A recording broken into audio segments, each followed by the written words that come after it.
El ají es una de las especias fundamentales de la gastronomía peruana y la diversidad que conservan nuestros agricultores tiene características sin igual en el mundo.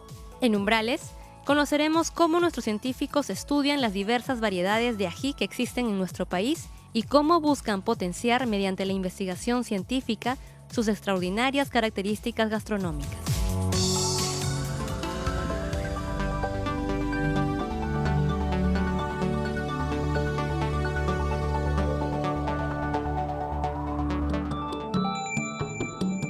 Desde hace 6.000 años eran conocidos en nuestro territorio 3 tipos de ajíes: el ají amarillo, el ají limo y el rocoto. Algunos de estos ajíes fueron ilustrados en piezas de cerámica. Tenemos 3 ejemplares, ¿no? Son Nazca y uno es Nievería, o sea, los arqueólogos trabajamos siempre con estas categorías ancestrales de culturas y de tiempos, pero vale la pena siempre situar al televidente en el tiempo y espacio. Nazca es una cultura del sur peruano, sur chico peruano, ¿no? Tenemos acá una cultura que está adaptada extremadamente al desierto, ¿no? Y lo que se observa acá básicamente es un tipo de Capsicum baccatum, o sea, sería un ají amarillo, ¿no? Que es el ají que se come mucho en Lima. Cuando se deshidrata es el famoso ají mirasol. Las formas de preparación en Nazca propiamente no han podido ser documentadas, pero sí se han encontrado ajíes en contextos arqueológicos donde hay evidencia de que se ha hecho preparaciones en 2 tipos básicos, ¿no? Por un lado, ají expuesto a una parrilla y por otro lado, probablemente en forma de estofado. El ají en la pieza Nievería, que también corresponde a esta variedad de baccatum, nuestro ají amarillo, es también consumido, o sea, valga la redundancia, no en época Huari, es inicios de Huari, siendo la vasija tipo Nievería. Entonces, implica de que realmente tuvo bastante aceptación y consumo en la costa, ¿cómo se llama?, central peruana, ¿no? Y por antonomasia, literalmente en todo el país, ¿no?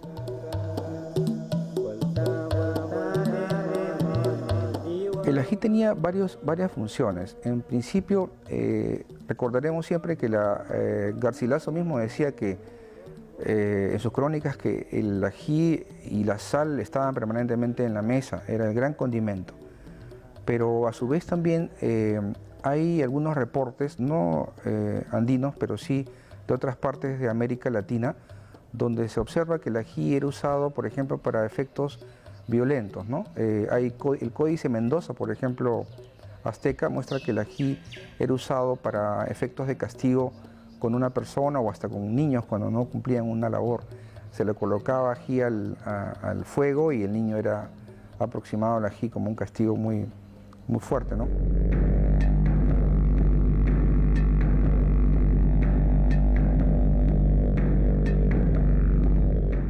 El ají para nosotros es parte fundamental, inherente y de identidad de lo que pueden ser la elaboración de nuestros platos.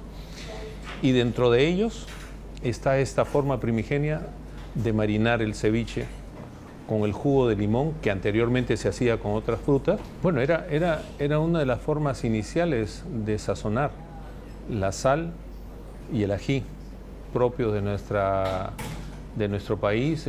Nacen en la selva con 26 variedades de capsicum, que posteriormente se convierten en cerca de 700 ecotipos, que los encontramos dentro de los valles interandinos, en la costa. Tenemos ajíes en costa, en sierra y en selva. Y de alguna manera el ceviche ha influenciado en las 3 regiones, porque se prepara el ceviche tanto en lugares en la selva, desde, hablamos Madre de Dios, hasta la zona de Loreto, y en toda la sierra. Uno de los ceviches que más se consume es el ceviche chocho, de esta leguminosa o esta menestra que hablamos, lo consideramos también como grano andino. Y por otro lado, en toda la costa, en el litoral peruano, influenciados por el agua fría, por el agua caliente, por el agua temperada con diferentes especies y mariscos, pues el ceviche es uno de los platos emblemáticos, diría yo, que junto con la causa podemos considerar 2 de los platos inicialmente que la sal y el ají han formado parte de ellos de una manera espectacular. En realidad hay dos centros de origen del ají propiamente. Uno es mesoamericano propiamente, en la cueva de Cochatlán, ahí en México se ha encontrado aproximadamente a unos 6.500 a.C. Y aquí en los Andes tenemos evidencias un poco más salpicadas, pero tendríamos que dar una fecha aproximadamente similar. Últimos hallazgos en la zona de Huacaprieta, en el norte del Perú, han documentado que hay ají, curiosamente, simultáneamente al maíz, que tienen ese fechado. Estamos hablando más o menos del 5.500, 6.000 a.C. Ese es el tiempo de antigüedad máximo del ají. Una cosa importante que hay que recalcar, además, es que, contrariamente a lo que se piensa en el medio internacional, aparte del ají como el chile calapeño de repente o el tabasco mexicano, el ají peruano tiene más diversidad y en ese sentido justamente hay que recordar siempre el tema de la biodiversidad que tenemos acá en este país y en Allende, porque es un tema que tiene que ser desarrollado a futuro, ¿no? Ese más o menos es el origen del ají aproximadamente. Desde un principio en la costa norte, hace unos 6.000 años, tenemos tres tipos de ajíes, ¿no? Tenemos sobre todo el ají panca o el ají amarillo, llamado Capsicum bacatum, ¿no? Tenemos el ají limo, el frutescens, y luego tenemos, el rocoto. O sea, hay toda una mezcla de ajíes que aparecen en ese momento en la costa norte que hablan de la biodiversidad, pero a la vez también del movimiento de gente en épocas muy tempranas, ¿no? Entonces, así aparece el ají.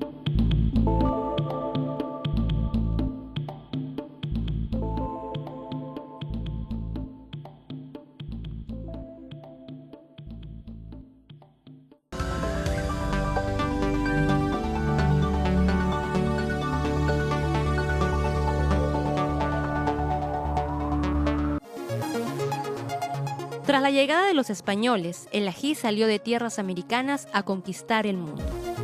Poca gente sabe que el ají ha tenido, por ejemplo, un reemplazo importante en un momento en que África tuvo una sequía. Rápidamente tuvo una difusión del ají a nivel internacional. Llegó al África y reemplazó un tipo de pimienta africana. Lo mismo la famosa, páprica, también tiene un reemplazo en el ají a nivel internacional.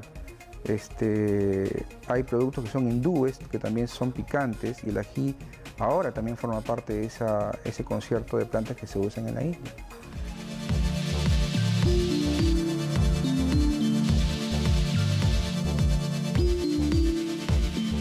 Por récord, aquí llegó en India en 1500. Hay un señor portugués, él trajo aquí en India, cuando él llegó primera vez en Puerto de Calicut. Vasco de Gama es el nombre. Él es negociante, él posible es haciendo marketing de su producto que salió muy bien. Antes en India usando pimientas negras. Después de aquí llegó en India, ha cambiado por pimientas negras para sabor picante.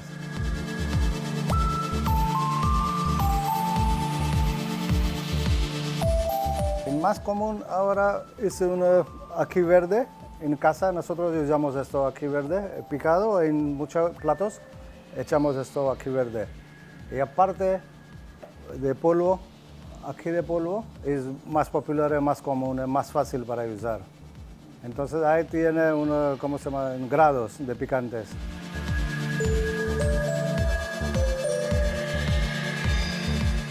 Sí, ya tenemos un campeón del mundo, es Bhut Jolokia, nombre. También llama casi aquí Naga. Ya yo puedo mostrar fotos, no tengo acá, pero en futuro traer planta para cultivar. Eso es Bhut Jolokia. Ahora parece que es un casi lugar segundo. Él perdió un puesto, pero es bastante picante. Aquí, en mayoría, 90% de platos hay aquí. Depende del nivel, bajo o alto. Por ejemplo, en salsas, en lentejas, en arroces, en guisos.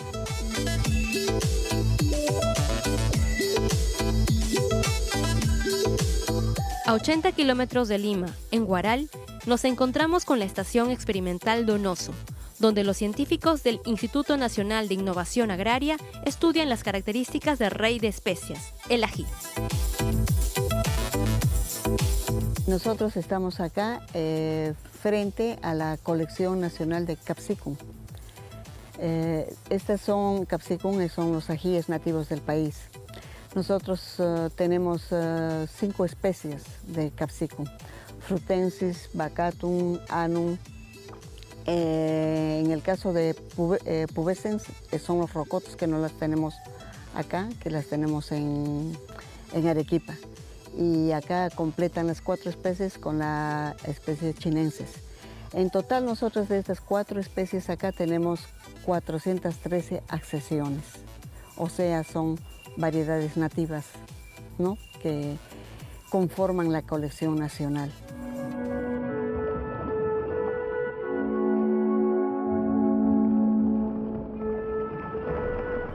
Bueno, aquí en esta oportunidad tengo la flor del Capsicum bacatum. Como podemos observar, son flores blancas con todo es la corola, ¿no?, y con manchas verde amarillentas. Esa es la característica de esta especie.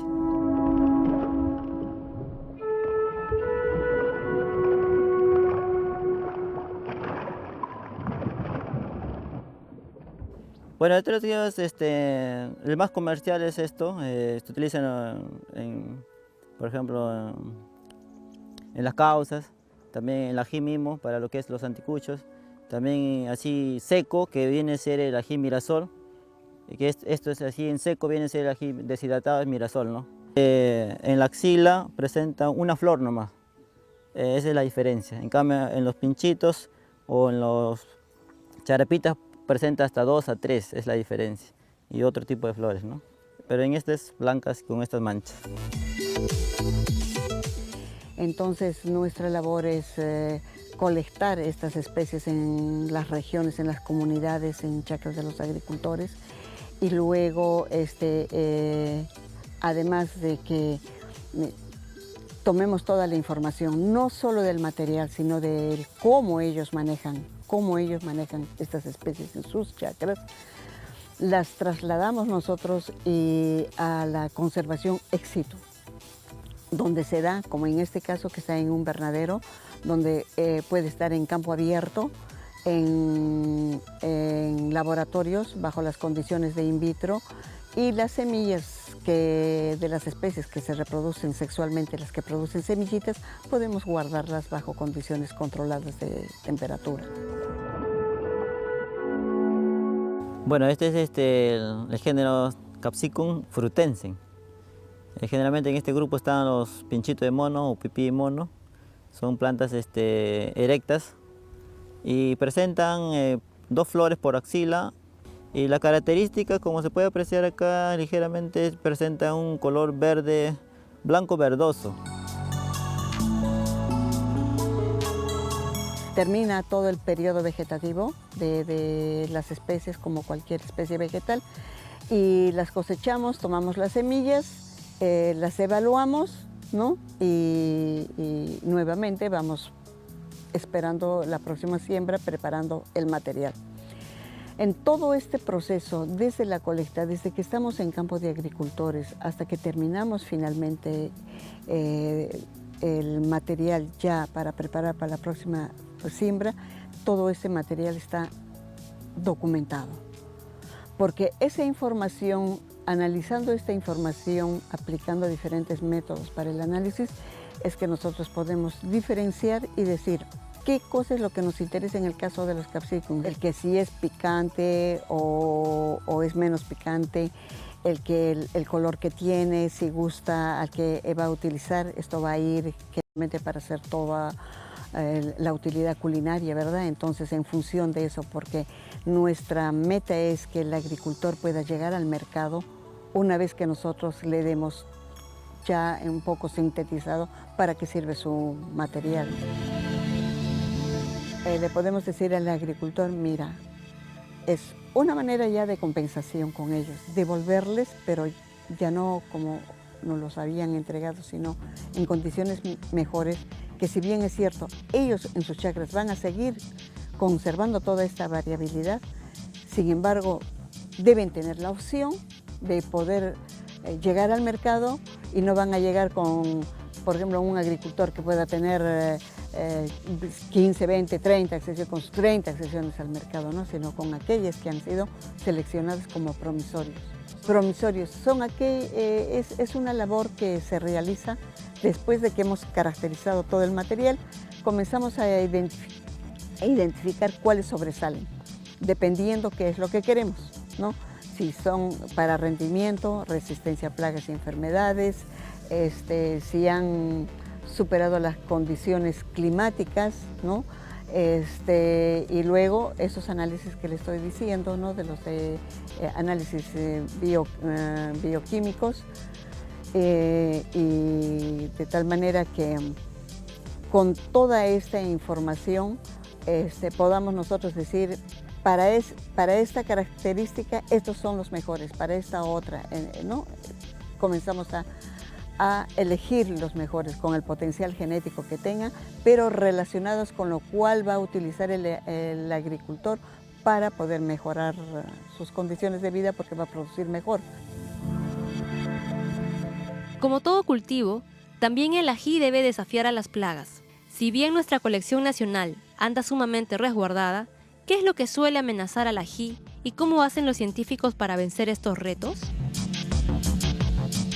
Principalmente algunos problemas de plagas insectiles, ¿no? También en la cual nosotros vamos observando, evaluando, ya según tablas, ¿no? Y presencia de estos. Y también se seleccionan las que toleran para que se conforme como una nueva variedad, ¿no?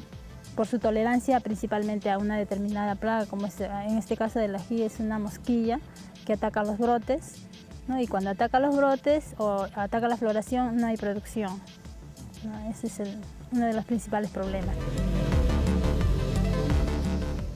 Se mantiene o se previene con un manejo integrado de plagas, con prácticas culturales principalmente, casi el 70% de prácticas culturales, como ustedes habrán visto, ¿no? Campo limpio de malezas, una buena fertilización adecuada, ¿no? Y también estamos utilizando lo que es el control etológico, utilizando las trampas amarillas, ¿no? En esas trampas nosotros caen ahí los adultos, ¿no? Para ya que no sigan proliferando la plaga, ¿no?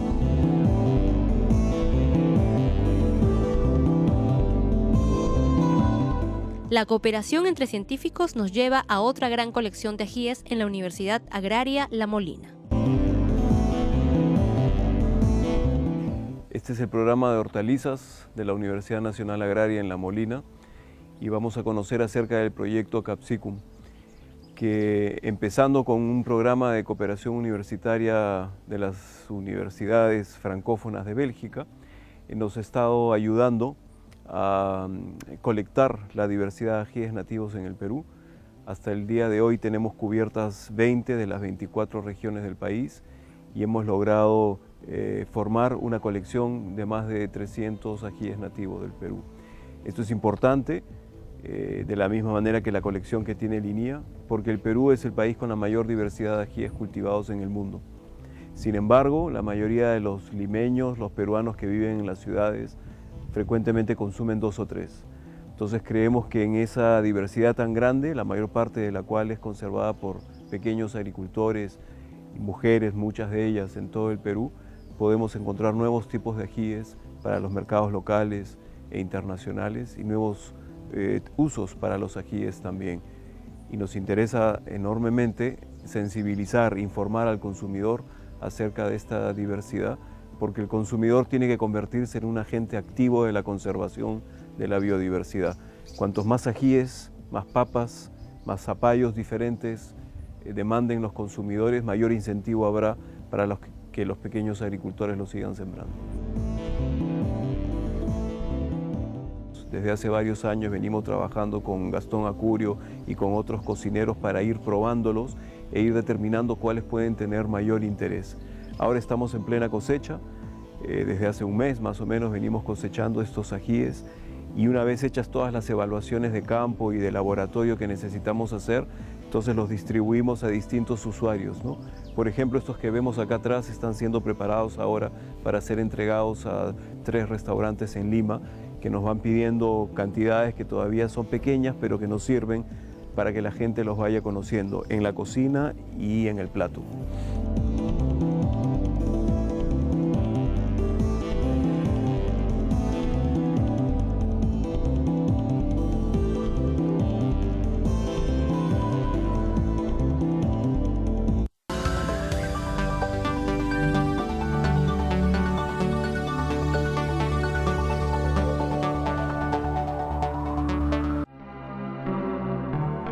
La alianza entre científicos y cocineros está marcando hoy la ruta para encontrar nuevas técnicas que aprovechen el sabor de nuestros ajíes.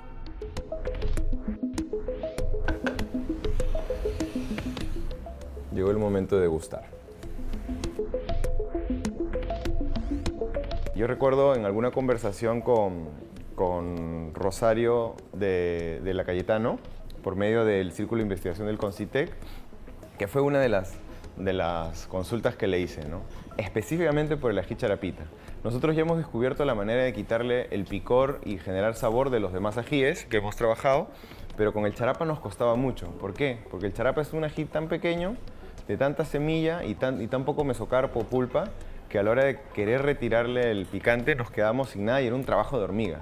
Entonces le preguntamos cómo era posible, con qué técnica sería posible poder aislar ese picante para usarlo como picante y poder aislar ese sabor delicioso frutal que tiene el charapa para usarlo aparte, ¿no? Entonces esa es una de las cosas que a veces buscamos con el ají, y cuando hice esta pregunta, el resto de nuestros colegas cocineros también aprobaron esto y dijeron, sí, eso nos encantaría poder saber cómo hacer esto, ¿no? Sin cocción, porque a veces con la cocción es como le quitamos el picante, pero ¿cómo hacerlo sin cocción? Algún otro método de repente, ¿no? Que ya esté establecido.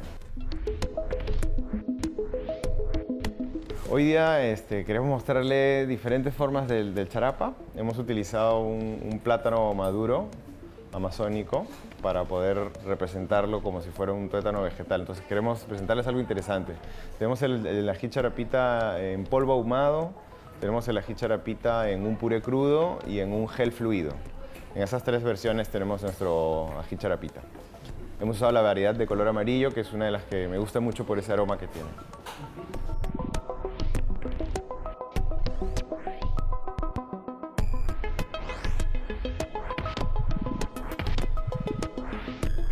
Hay comensales que definitivamente les gusta ese punche del picor del ají, ¿no? Que buscan el ají muchas veces más que por el sabor, por el picor, porque es a lo que están acostumbrados, ¿no? A que el ají pique. Cuando hacemos un ceviche en carta, preguntamos si es que quiere el picante tradicional o un poco más. Entonces, según eso, le vamos aumentando algún puré de algún ají, o es que es un ají licuado, procesado. Pero hay otros comensales que sí saben identificar justamente el sabor de los ajíes y a veces eligen entre rocoto o ají limo frente a otro tipo de ajíes para identificar ese sabor frutal que tienen, ¿no? A mí me parece que hay una competencia muy reñida entre la Amazonía en sabor y picor y el norte de la costa peruana. Porque, o sea, a mí, me parece. A mí los ajíes del norte me encantan por el aroma frutal que tienen y ese sabor y ese grado de picante, y me relaciona mucho a todo el producto marino, pero en el caso de los ajíes de la Amazonía tienen exactamente lo mismo, solamente que ese toque terrenal, ahumado, que te da un retrogusto como cárnico, que se debe seguramente a la humedad del bosque lluvioso que es la Amazonía, ¿no? Entonces, no te podría decir, están entre una competencia de paladar y de sabor ahí en mi mente. Pero entre esos dos. Al sur, considero que está después de estas dos regiones, para mí, sin ofender a nadie, porque el rocoto o otro tipo de ajíes son muy importantes en el sur, ¿no? Deliciosos también. ¿Tiene el rocoto propiedades que impiden la formación de úlceras o que acaben con los tumores en el estómago? hay varios trabajos. La capsaicina, este año está cumpliendo 2000 años del descubrimiento de la capsaicina, pero obviamente sus efectos no se conocían. Recién a partir de 1970 comienzan a estudiarse y hay efectos y hay estudios que demuestran de que tiene efecto antiulceroso, por ejemplo, porque antes se utilizaban solamente como condimento para darle sabor a las comidas, ¿no? Como sabemos, todos los alimentos, además de actuar como alimentos, a veces tienen algunos efectos que son propios de los medicamentos, pues tienen una serie de componentes. Entonces, nosotros en el rocoto, por ejemplo, vemos diferentes extractos de parecen y hacemos primero un estudio fitoquímico, es decir, un tamizado para ver qué sustancias contiene el rocoto o la planta en general que estamos investigando.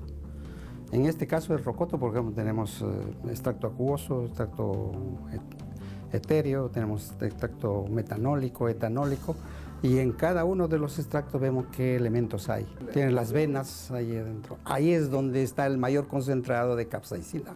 Esa es la parte más picante. Pero hay otro que ya no pica mucho porque le han sacado toda esa parte de la vena y las semillas y le hacen el relleno y entonces ya no es muy picante, ¿no? Nosotros utilizamos todo el rocoto en general, sacando solamente las semillas, con venas, con todo, y ahí preparamos el extracto del rocoto.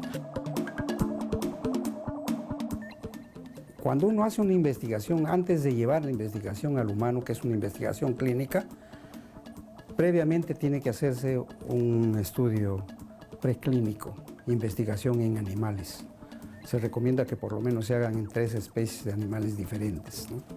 Nosotros hemos estado trabajando aquí, por ejemplo, pero cuando uno hace una planta y un efecto, no solamente le interesa que vea que tenga ese efecto, sino además que no sea muy tóxico. Porque si tiene ese efecto, pero además es tóxico, de nada me va a servir. Y desgraciadamente no hay una sustancia atóxica, no hay. Como no hay ningún medicamento que sea atóxico. Hay diferentes maneras de producir úlcera experimental. Pero en este caso hemos estudiado úlcera producida por indometacina, que es un AINE, un antiinflamatorio, un analgésico y antiinflamatorio, no esteroideo. Eso ya hemos utilizado, ya conocemos la dosis de la indometacina que va a producir úlcera. Nosotros utilizamos 75 miligramos por kilo de peso en las ratas. Y entonces tenemos varios grupos de ratas. Tenemos un grupo de ratas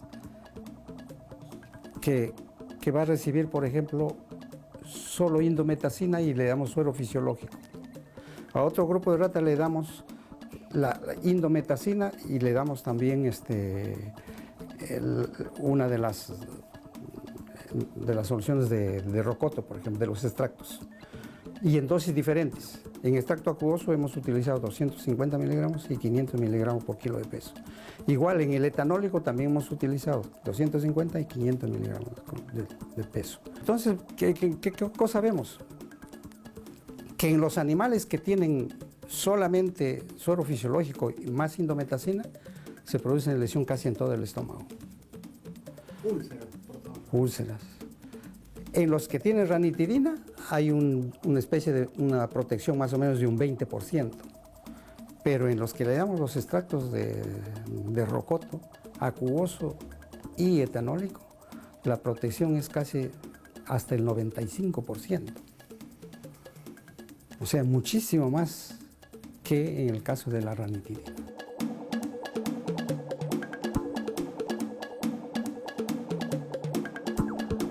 Pero además estudiamos el efecto antitumoral, porque también en la literatura se manifiesta de que hay disminución de cáncer gástrico por acción de la capsaicina.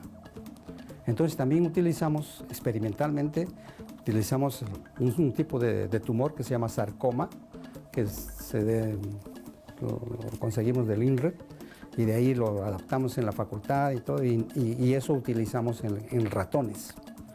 Entonces les administramos a los ratones. Una de ellas las administramos casi simultáneamente con el rocoto, ¿no? O sea, como si fuera ya tratamiento. Pero en otro caso, primero les administramos el rocoto 11 días antes de inocularle las células cancerosas, le damos rocoto por vía oral. A los 11 días les implantamos por vía peritoneal el tumor y seguimos durante 30 días dándoles también rocoto. Y entonces, ¿qué evaluamos? Evaluamos primero si el sarcoma que hemos administrado, que hemos inoculado al ratón, se reproduce, si hay tumor ahí en el ratón. Y cuando hay tumor también, como es intraperitoneal, eso le va produciendo líquidos. La acumulación de líquido en el peritoneal se llama ascitis. Entonces se pone panzoncitos. Los ratones también medimos semanalmente, vamos midiendo la circunferencia del abdomen del ratoncito para ver si hay no. Y luego vamos determinando también la mortalidad. El grupo que no tiene rocoto, por ejemplo, solo tiene el tumor nada más, ¿cuánto tiempo viven los ratoncitos? Y así vamos midiendo.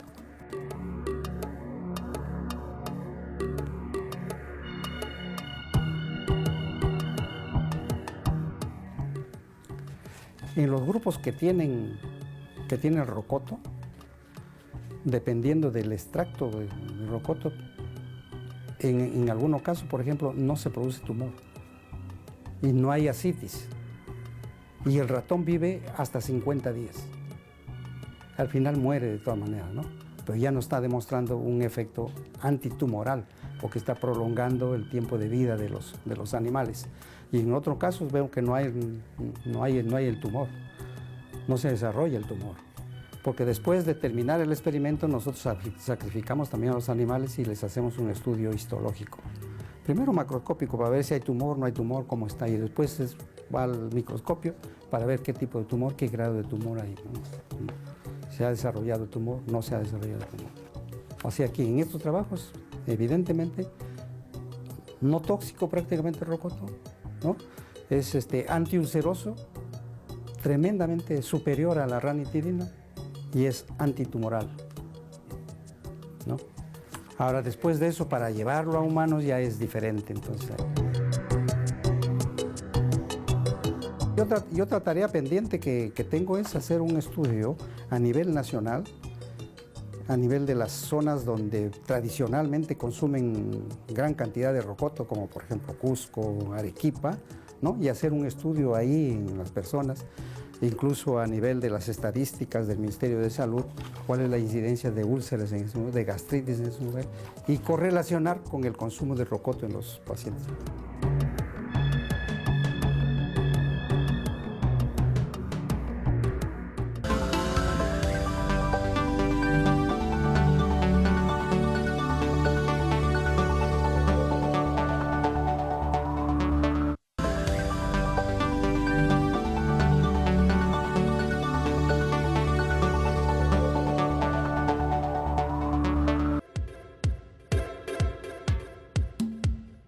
Valorar y poner en uso los recursos genéticos de nuestro país es la tarea de científicos como Freddy Quispe, que elabora en el Instituto Nacional de Innovación Agraria.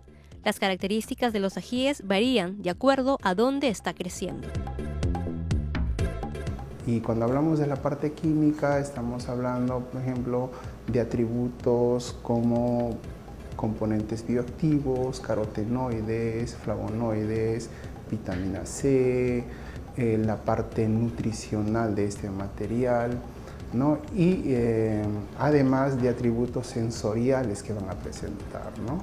Si por ejemplo nosotros nos vamos a Arequipa, vamos a consumir ciertos ajíes que tienen o exhiben ciertas propiedades que el pueblo de Arequipa los conoce, o la ciudad de Arequipa, o cualquier comensal, ¿no? Un restaurante va a poder degustar. Si nos vamos a Selva, a Ucayali, o nos vamos a Loreto, vamos a tener otro tipo de ajíes, con otro tipo de características, con otros tipos de picor y sabor. Por ejemplo, nosotros tenemos una muestra de capsicum, que es amarilla. Entonces, dependiendo de la metodología validada por la literatura internacional, nosotros vamos a caracterizar el contenido de carotenoides totales utilizando métodos espectrofotométricos basados, por ejemplo, en la absorción de esas moléculas dentro del rango visible. Sí, nosotros como en el INIA trabajamos el tema de generación de variedades desde dos frentes, ¿no? Por ejemplo, un frente que es el de conservación de estos materiales nativos, que es lo que hace la subdirección de recursos genéticos, en donde se hace la caracterización agronómica, morfológica de estos materiales, que se complementa con la parte que nosotros hacemos en el área de valoración de los recursos genéticos, en esta área, identificando ¿qué cosa? Atributos de interés aunados a atributos morfológicos y agronómicos. Por ejemplo, yo tengo un material que he cosechado en Ucayali y voy probando en Donoso y veo que en Donoso, en Guaral. Entonces voy viendo que este material va respondiendo de manera positiva y todo lo demás. Evalúo la parte agronómica, la parte morfológica, la parte química, es un material interesante. Hago las evaluaciones por 3 campañas y viendo que los caracteres que va presentando son estables a nivel de Guaral, de la estación experimental. Y posteriormente el que hace el proceso de mejora toma esta información y ya no solamente la hace en Donoso, sino la hace en Chiclayo, la hace en Chincha y hasta en Arequipa, para ver si es que estos caracteres agronómicos, morfológicos y químicos son estables bajo esas condiciones agroecológicas de la costa peruana. Más o menos picante, menos o más aromático. ¿Cómo trasladar estas demandas de los cocineros en valores que podamos encontrar en la variedad de ajíes que tenemos? ¿Cuál pica más? Uno de los más picantes son los que hemos encontrado en la selva, ¿no? Por ejemplo, en Pucallpa, hemos hecho estudios con ají pucunucho, ají charapita, el pipí de mono, esos 3 son los más picantes. Una manera de medir el picor del ají es probando, ¿no? Pero una manera analítica, con instrumentos de laboratorio, que nos miden de una manera más exacta el picor, es cuantificando cuánto hay de estos compuestos capsaicinoides, ¿no? Capsaicinoides es un grupo de compuestos donde el compuesto que destaca más es la capsaicina, pero todos estos compuestos tienen un grado de picor. Entonces lo que nosotros hemos hecho en nuestro trabajo es cuantificar cuántos miligramos de esos capsaicinoides hay en la pulpa de cada ají y también en las placentas y las semillas, ¿no? Generalmente estos compuestos se concentran en la placenta y las semillas, por eso es que cuando uno come ciertos ajíes y come solamente la pulpa, a veces la pulpa no pica, ¿no? Y ahí está concentrado el sabor y el aroma del ají, mientras que el picor más se va a las placentas, a las semillas, ¿no? A las venas, ¿no? Lo que nosotros llamamos venas. Hemos encontrado de las 50 tipos de ajíes que hemos estudiado, más o menos como 10 no hemos encontrado capsaicina en la pulpa, prácticamente 0 de capsaicina, ¿no? Y no pican estos ajíes, pero la placenta y la semilla sí, ¿no? Los chefs querían de toda esta variedad de ajíes que se pueden encontrar, ya sea en el campo, en el mercado, es caracterizar estos ajíes. ¿Por qué se distinguen estos ajíes? ¿Qué aroma, qué sabor tienen? Entonces, con el estudio estamos haciendo eso. Hemos creado un panel de catadores de ajíes y ellos de manera cuantitativa pueden cuantificar cada sabor, cada aroma que se puede encontrar en estos ajíes.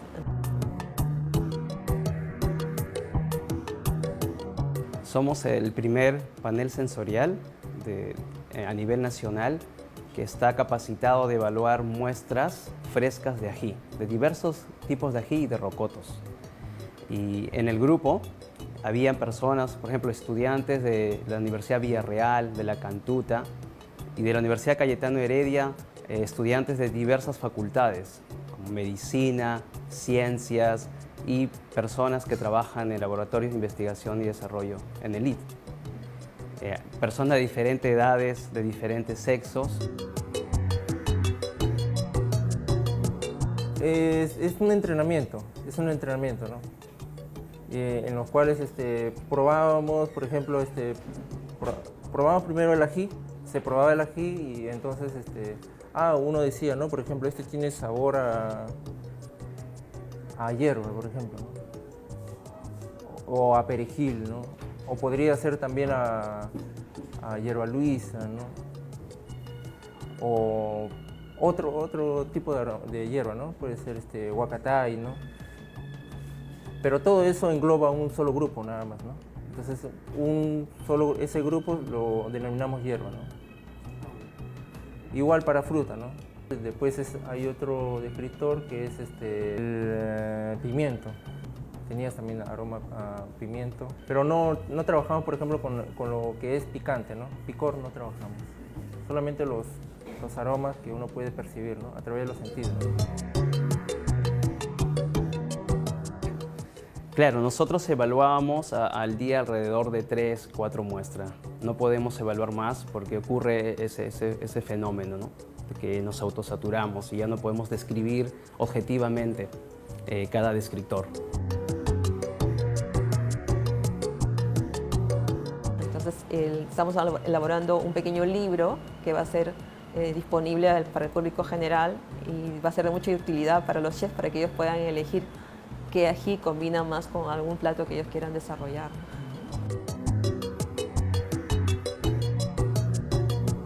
También el ají contiene ácidos grasos, algunos tienen más insaturados que otros, entonces eso es lo que estamos clasificando en cada ají, ¿no? Lo más interesante son los ácidos grasos insaturados, son más beneficiosos para la salud. Otros compuestos de interés comercial son los compuestos responsables del color de los ajíes.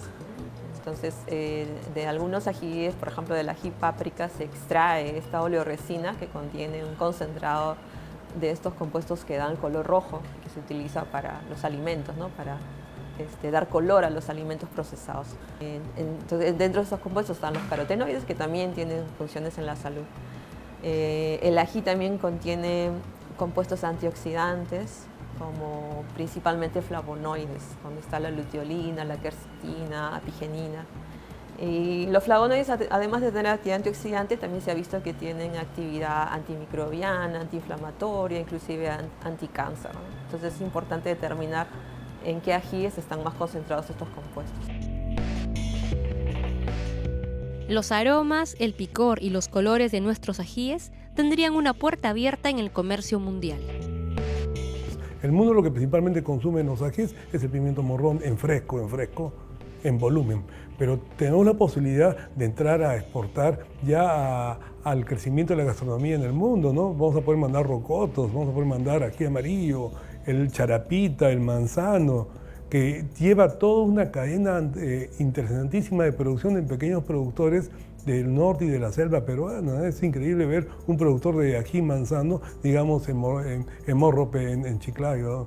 Son temas que realmente da gusto saber que al aperturarse el mercado americano en frescos van a poder llegar esos productos a la cocina americana, ¿no? Increíblemente, el 2015, sin tener el mercado de frescos todavía, esta canasta de ajíes ha crecido en 18%. Eso es alentador para el sector en el que estamos inmersos nosotros, porque las exportaciones peruanas están en caída, por todo lo que se ha explicado ya en los diversos entrevistas, noticieros y noticias que salen, ¿no? Entonces, en los ajíes estamos con 18% de crecimiento. Ahora que se ha obtenido el acceso a Estados Unidos en frescos, que es un mercado de $800 millones anuales de importación solamente Estados Unidos, que logremos buscar accesos también en Brasil, porque Brasil es un país que consume mucho ají y lo tenemos muy cerca. Tenemos que buscar mercados cercanos a nosotros, que logremos a los mismos mexicanos venderles ajíes peruanos. La comida es moda nuevamente. Hoy día los restaurantes peruanos de México, como en Chile, son famosos y hay colas y colas para ingresar y hay reservas muy anticipadas por ir a comer comida peruana. Y cada mexicano que llega al Perú también dice que es rica comida, ¿no? Y el ingrediente principal es el ají. Entonces ya existe también el acceso, tenemos que buscar a México. Cuando tengamos todo ello, esta canasta puede irse fácil a $500 millones, ¿no? Hoy día estamos en 270, yo creo que en 3-4 años puede llegar a $500 millones simplemente por tener el acceso en frescos. La canasta peruana tiene que estar conformada por 4 o 5 ajís, que son los que van a lograr ingresar a todo el mundo y van a hacer mucho bien al país.